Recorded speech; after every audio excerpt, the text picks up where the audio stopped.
Hello friends, मैं शिखा खंडेलवाल स्वागत करती हूँ आप सभी का मेरे चैनल शिवशिखा टैलेंट हाउस में।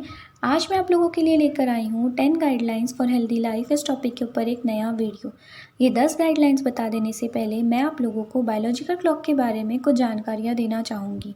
लाइफ में कभी ना कभी आपने बायोलॉजिकल क्लॉक के बारे में सुना ही होगा, लेकिन क्या आपको पता है बायोलॉजिकल क्लॉक किसे कहते हैं और ये किस तरह काम करती है? जिस तरह हम समय देखने के लिए घड़ी का इस्तेमाल करते हैं, उसी तरह प्रकृति ने एक घड़ी को हमारे शरीर में बनाया है ताकि हमारे शरीर के सारे अंग समय से कार्य कर सकें। प्रकृति द्वारा बनाई गई इसी घड़ी को बायोलॉजिकल क्लॉक, बॉडी क्लॉक और ऑर्गन क्लॉक भी कहते हैं। सूरज के उगने से लेकर डूबने तक के समय चक्र के अनुसार हमारा सारा शरीर जागता व सोता है और दिन भर के सारे कार्य करता है। इसी तरह पृथ्वी पर मौजूद सभी जीव जंतुओं, पेड़ पौधों की भी एक बायोलॉजिकल क्लॉक होती है। जिस तरह पृथ्वी पर परिवर्तन आते हैं, उसी तरह हमारे शरीर में, पेड़ पौधों में और जीव जंतुओं में भी परिवर्तन आते हैं। जैसा इस घड़ी में दर्शाया गया है, सारे अवयव इसी सीक्वेंस से हमारे शरीर में कार्य करते हैं। हर अवयव यानी ऑर्गन हर रोज़ अपने नियमित समय अनुसार 2 घंटों के लिए उच्च स्तर पर कार्य करता है। तो चलिए सबसे पहले शुरू करते हैं हम लंग्स से। लंग्स यानी कि फेफड़े, इनका कार्य उच्च स्तर पर सुबह 3 बजे से शुरू होकर तो सुबह के 5 बजे तक चलता है। इस समय हम गहरी नींद में होते हैं और हमारे लंग्स का डिटॉक्सिफिकेशन का कार्य शुरू रहता है। यदि हम रोज़ सुबह जल्दी उठकर ब्रीदिंग एक्सरसाइज यानी कि श्वसन क्रियाएं करना शुरू कर दें, तो ये अन्य समय की तुलना में इस समय ज़्यादा कारगर साबित होगा। इसी के साथ साथ ये समय बच्चों की स्टडी के लिए भी काफ़ी अच्छा समय है। इसके बाद आता है लार्ज इंटेस्टाइन। लार्ज इंटेस्टाइन यानी कि बड़ी आंत, इनका कार्य उच्च स्तर पर सुबह 5 बजे से शुरू होकर तो सुबह के 7 बजे तक चलता है। ये समय बॉवल प्रोसेस यानी कि मल त्याग करने का सबसे अच्छा समय है। इसके बाद आता है स्टमक यानी कि जठर।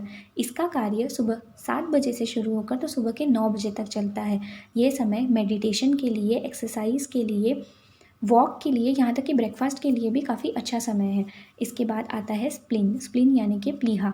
इनका कार्य उच्च स्तर पर सुबह 9 बजे से शुरू होकर तो सुबह के 11 बजे तक चलता है। ये हमारे खाए गए खाने को कन्वर्ट करता है और हमारी बॉडी को फिजिकली नरिश करने का कार्य करता है। इसके बाद आता है हार्ट। हार्ट यानी कि हृदय। इनका कार्य सुबह के 11 बजे से शुरू होकर तो दोपहर के 1 बजे तक चलता है। इस दौरान आया गया हार्ट अटैक काफ़ी घातक साबित होता है, क्योंकि इस वक्त हमारी एनर्जी लेवल काफ़ी हाई रहती है। ये समय लंच करने के लिए काफ़ी अच्छा समय है। इसके बाद आता है स्मॉल इंटेस्टाइन। स्मॉल इंटेस्टाइन यानी कि छोटी आंत। इनका कार्य दोपहर के 1 बजे से शुरू होकर तो दोपहर के 3 बजे तक चलता है। इस समय हमारे शरीर में डाइजेशन एंड एब्जॉर्प्शन का कार्य शुरू रहता है। इस वजह से हमारी एनर्जी लेवल काफ़ी लो रहती है। ये समय दोपहर की नींद लेने के लिए काफ़ी अच्छा समय है। इसके बाद आता है यूरिनरी ब्लैडर यानी कि मूत्राशय। इनका कार्य दोपहर के 3 बजे से शुरू होकर तो शाम के 5 बजे तक चलता है। इस दौरान हमारे शरीर में एनर्जी रिस्टोर्ड होने का कार्य शुरू रहता है। हमारा विल पावर काफ़ी अच्छा रहता है और ये समय वर्क और स्टडी करने के लिए काफ़ी अच्छा समय है। इसके बाद आती है किडनी। किडनी यानी कि मूत्रपिंड। इनका कार्य शाम के 5 बजे से शुरू होकर तो शाम के 7 बजे तक चलता है। इस दौरान हमारे शरीर में न्यूट्रिएंट स्टोर्ड होना शुरू होते हैं और एनर्जी प्रोडक्शन का कार्य शुरू हो जाता है। ये समय डिनर करने के लिए काफ़ी अच्छा समय है। इसके बाद आता है पेरिकार्डियम यानी कि हृदयावरण। इसका कार्य शाम के 7 बजे से शुरू होकर तो रात के 9 बजे तक चलता है। ये समय सेल्फ लव यानी कि अपने लिए वक्त निकालने के लिए काफ़ी अच्छा समय है। इसके बाद आता है ट्रिपल वार्मर। इसका कार्य रात के 9 बजे से शुरू होकर तो रात के 11 बजे तक चलता है। इस समय तक हमें सो जाना चाहिए। इसके बाद आता है गॉल ब्लैडर यानी कि पित्ताशय। इसका कार्य रात के 11 बजे से शुरू होकर तो रात के 1 बजे तक चलता है। इस समय हमारे शरीर में पुराने सेल्स जो है वो रिपेयर होना शुरू होते हैं और नए सेल्स बनना शुरू होते हैं, और साथ ही साथ पित्त रिलीज़ यानी कि बाइल का रिलीज़ होना शुरू हो जाता है। इसके बाद आता है यकृत यानी कि लीवर। इसका कार्य उच्च स्तर पर रात के 1 बजे से शुरू होकर तो रात के 3 बजे तक चलता है। इस समय हमारे शरीर में ब्लड का डिटॉक्सिफिकेशन शुरू रहता है। हमारी बॉडी रीसेट और रिकवरी के लिए निकल जाती है और साथ ही साथ हमारा ब्रेन जो है वो नए दिन की प्लानिंग करना शुरू कर देता है। इस समय हम काफ़ी गहरी नींद में होते हैं। और फिर आता है लंग्स। तो लंग्स के बारे में मैंने आपको बता दिया है। इस तरीके से मैंने आपको बायोलॉजिकल क्लॉक पूरी तरीके से समझा दी है फ्रेंड्स। अब हम लोग शुरू करेंगे हमारा main topic 10 guidelines for healthy life. Number 1, maintain your daily routines, अपनी दैनिक दिनचर्या बनाए रखें। हमारा शरीर बदलाव बहुत जल्दी स्वीकार कर लेता है, लेकिन इसकी अपनी एक बायोलॉजिकल क्लॉक है जिसकी जानकारी मैं आपको वीडियो के शुरुआत में बता चुकी हूँ। एक बार आपने जो दिनचर्या बना ली, फिर ये ज़रूरी हो जाता है कि आप उसे मेंटेन करके चलें, जिसमें से 3 आदतों पर आपका नियंत्रण होना बहुत ज़रूरी है। पहला, स्लीपिंग हैबिट। आपके सोने और उठने के समय पर आपका नियंत्रण होना बहुत ज़रूरी है। समय पर सोए, समय पर उठें। दूसरा, ईटिंग हैबिट। आपके 2 समय के खाने के समय पर आपका नियंत्रण होना बहुत ज़रूरी है। लंच और डिनर समय पर करें। तीसरा, एलिमिनेशन हैबिट। यूरिन, फीसेस, मल मूत्र त्यागने के समय को निश्चित करें। जो लोग अपने बायोलॉजिकल क्लॉक की नहीं सुनते, उन्हें कॉन्स्टिपेशन यानी कब्ज और स्लीपलेसनेस यानी कि अनिद्रा की शिकायत हो जाती है। Number 2, eat as much natural seasonal foods as you can. जितना हो सके उतना प्राकृतिक मौसमी खाद्य पदार्थ खाएं। जैसे 1 ग्लास नींबू के शरबत से आपको जितना विटामिन सी मिलेगा, उतना बाजार से लाए हुए किसी आर्टिफिशियल सॉफ्ट ड्रिंक से नहीं मिलेगा, क्योंकि उसके अंदर प्रिजर्वेटिव्स ऐड रहेंगे, कलर ऐड रहेगा, एसेंस, फ्लेवर्स और स्वीटनेस ऐड रहेंगे। अगर आप मौसम के हिसाब से फल खाएंगे, जैसे गर्मियों में तरबूज, खरबूज, आम, लीची जैसे फल खाएंगे, तो आपको ताजगी मिलेगी और साथ ही साथ उस दौरान आपको जिस विटामिन और मिनरल की ज़रूरत है, उसकी भी कमी पूरी हो जाएगी। जैसे कुछ ग्रेन्स और वेजिटेबल्स ऐसे हैं जिन्हें कच्चा हम नहीं खा सकते, उसका संस्करण करना, उसे पकाना बहुत ज़रूरी है। तो इसके लिए आयुर्वेदा में लिखा है कि आप खाना पकने के 2 से 3 घंटे के अंदर खा लीजिए। इसके बाद में वो खाना बासा कहलाता है।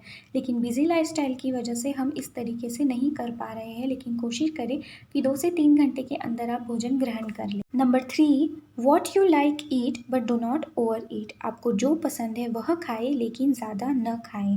दिन में 3 से 4 बार खाएं, लेकिन थोड़ा थोड़ा खाएं।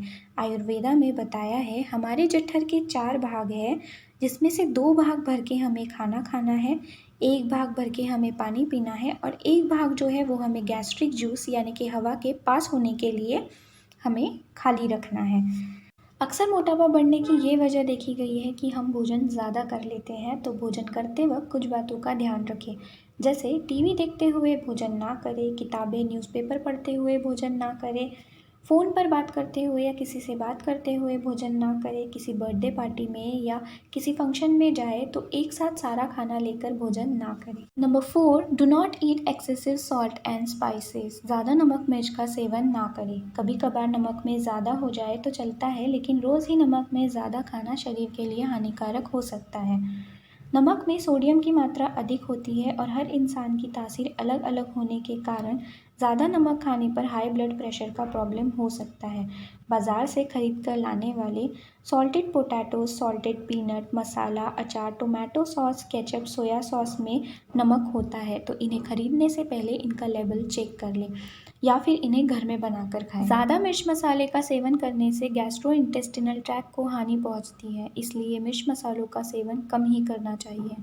Number 5, eat adequate amount of carbohydrates, specially starch and fibres. पर्याप्त मात्रा में कार्बोहाइड्रेट्स खाएं, विशेष रूप से स्टार्च और फाइबर्स। वैसे तो कार्बोहाइड्रेट्स के बहुत सारे सोर्सेस हैं, लेकिन 3 मेन सोर्सेस है। पहला शुगर, दूसरा स्टार्च, तीसरा फाइबर। शुगर का सेवन हमें कम करना चाहिए, क्योंकि इससे डेंटल प्रॉब्लम या डायबिटीज़ का प्रॉब्लम हो सकता है और साथ ही साथ ये काफ़ी जल्दी डाइजेस्ट हो जाती है, तो हमारी बॉडी को एनर्जी इंस्टेंटली प्रोवाइड कर देती है। अगर उस दौरान आपने उस एनर्जी का यूज़ नहीं किया, तो वो हमारे बॉडी में कहीं ना कहीं जाकर स्टोर हो जाती है। 1 ग्राम शक्कर से आपको 4 किलो कैलोरीज मिलती है, 1 टेबल स्पून से 5 ग्राम शक्कर मिलती है, 5 ग्राम शक्कर से आपको 20 किलो कैलोरीज मिल गई। अब ऐसे अगर आप 1 कप चाय में 2 चम्मच शक्कर डालकर लेते हैं और दिन भर में आप 3 से 4 बार चाय पीते हैं, तो आपको 120 से 160 कैलोरीज इंस्टेंटली यही मिल गई। तो इसीलिए आप शुगर का सेवन कम करें, इसके बजाय आप स्टार्च का सेवन करें। स्टार्च में आता है सीरियल्स जैसे चावल, मक्का, गेहूँ, इसका सेवन करें। सीड्स जैसे फ्लैक्स सीड्स, चिया सीड्स, इसका सेवन करें, या रूट वेजिटेबल्स या ट्यूबर जैसे कि कंद का यूज़ करें। जो लोग अपने खाने में फाइबर्स जैसे दलिया, हरी पत्तेदार सब्जियां, दालें और फलियों का सेवन नहीं करते या फाइबर फ्री डाइट को फॉलो करते हैं, उन्हें आगे जाके chronic constipation, poor bowel habit, colon cancer और रेक्टल डिसऑर्डर जैसे प्रॉब्लम्स हो सकते हैं। Number 6, do not eat large amount of cholesterol, fat and saturated fat. Cholesterol, fat और सैचुरेटेड फैट का सेवन कम करें, जैसे मीट, फिश, एग को आप कम खाएं।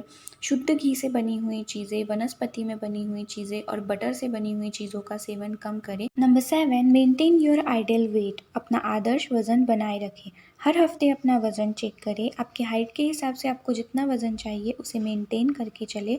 थोड़ा वज़न कम रहा तो चलेगा, लेकिन थोड़ा भी ज़्यादा रहा तो आपके हार्ट के ऊपर गलत असर डाल सकता है, इसलिए स्लाइटली अंडर वेट रहे। Number 8, exercise, yoga. अपनी सेहत को अच्छा बनाए रखने के लिए स्ट्रेचिंग, प्राणायाम, योगा, सूर्य नमस्कार या कोई भी एक्सरसाइज हर किसी ने करना ही चाहिए। अगर आप अपनी वेट लॉस जर्नी में जाना चाहते हैं या वेट लॉस जर्नी को स्टार्ट करना चाहते हैं तो आधा से 1 किलो पर वीक के टारगेट को लेकर चलें, और जब तक आपको आपका टारगेट मिल नहीं जाता तब तक इसी तरीके से इसे फॉलो करते रहें। इस दौरान आप छोटे छोटे पोर्शंस में खाना खाएं, धीरे धीरे चबा के खाएं, मुंह में पूरी तरीके से घुमा के खाएं। अल्कोहल, सॉफ्ट ड्रिंक्स और मिठाइयों से दूर रहें। Number 9, drink water. जितना हमारे लिए ऑक्सीजन इम्पॉर्टेंट है उतना ही पानी है। हम खाने के बिना कुछ दिन ज़िंदा रह सकते हैं, लेकिन पानी के बिना नहीं रह सकते, इसीलिए इसे सेकंड ऑक्सीजन कहा गया है।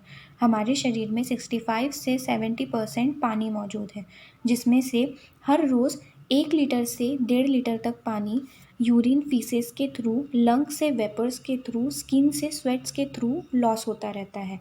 तो हमें रोज़ 2.5 से 3 लीटर पानी पीना चाहिए। Number 10, select food from food groups. खाद्य समूह से भोजन का चयन करें। बहुत सारे खाद्य पदार्थ ऐसे हैं जिससे आपको बहुत सारे न्यूट्रिएंट्स मिले, लेकिन किसी एक खाद्य पदार्थ से आपको सारे न्यूट्रिएंट्स मिले, वो भी राइट क्वांटिटी में, तो ये पॉसिबल नहीं है। इसके लिए आपके खाने में वैरायटी का होना बहुत ज़रूरी है। ऐसा नहीं है कि ब्रेकफास्ट में जो खाया वही लंच और डिनर में खा लिया। ऐसा करने पर आपके खाने के प्रति रुचि कम हो सकती है। तो अब यहाँ सवाल उठता है कि किस तरीके से खाने का सिलेक्शन करें। तो यहाँ खाने को, मतलब फूड्स को 4 ग्रुप्स में डिवाइड किया गया है। हर एक ग्रुप से आपको एक एक फूड का सिलेक्शन करना है। Number 1, cereals and their products. गेहूँ, चावल, मक्का, बाजरा, ज्वारी, ये सब सीरियल्स में आते हैं, तो आप इनमें से किसी 1 या 2 का सिलेक्शन करिए। कभी आप ज्वारी की रोटी बनाइए, कभी आप बाजरे की रोटी बनाइए, कभी आप गेहूँ की रोटी बनाइए। इस तरीके से आप इसे चेंज करते जाइए, इससे आपको एनर्जी और प्रोटीन मिलता है। नंबर 2, दाल, मिल्क, एग, फिश, मीट। तो अगर आज आपने दाल में मूंग की दाल बनाई है तो कल तुअर की दाल बनाइए, फिर उसके बाद उड़द की दाल बनाइए, कभी फ़िश, कभी एग, कभी मीट बनाइए। तो वैरायटी रखना बहुत ज़रूरी है खाने में, क्योंकि इससे हमें मिलता है प्रोटीन, बी विटामिन और कुछ मिनरल्स भी मिलते हैं। तो इसीलिए आप सिलेक्शन जो है वो काफ़ी सोच समझ के करिए। Number 3, vegetables and fruits. तो इसके लिए आप हरी पत्तेदार सब्जियां खाइए, फलियां खाइए, रूट वेजिटेबल्स खाइए, ट्यूबर्स खाइए। तो ये आपको प्रोवाइड करेगा विटामिन ए, सी, मिनरल्स और fibres. Number 4, sugar, oil, fats and jaggery. इससे बनी हुई चीज़ें हर किसी को पसंद आती है, टेस्टी होती है, सबको सेटिस्फाई करती है और एनर्जी भी भरपूर देती है। लेकिन एक चीज़ का याद रखें कि ऑयल जो है वो हर 3 महीने में चेंज करते रहे। अभी अगर आप मूंगफली तेल खा रहे हैं तो उसे सोयाबीन या ऑलिव ऑयल से रिप्लेस करें। फैमिली के साथ बैठिए, फूड सिलेक्शन करिए, टाइम टेबल बनाइए और वैरायटी में खाइए। तो यहाँ मेरे 10 गाइडलाइंस ख़त्म होते हैं। आई होप ये वीडियो आप लोगों के लिए काफ़ी हेल्पफुल रहा होगा। ये बात मुझे कमेंट बॉक्स में ज़रूर बताइएगा फ्रेंड्स, और मेरे इस वीडियो को लाइक, शेयर, सब्सक्राइब ज़रूर करिएगा। बाय बाय, टाटा, मिलते हैं नेक्स्ट वीडियो में।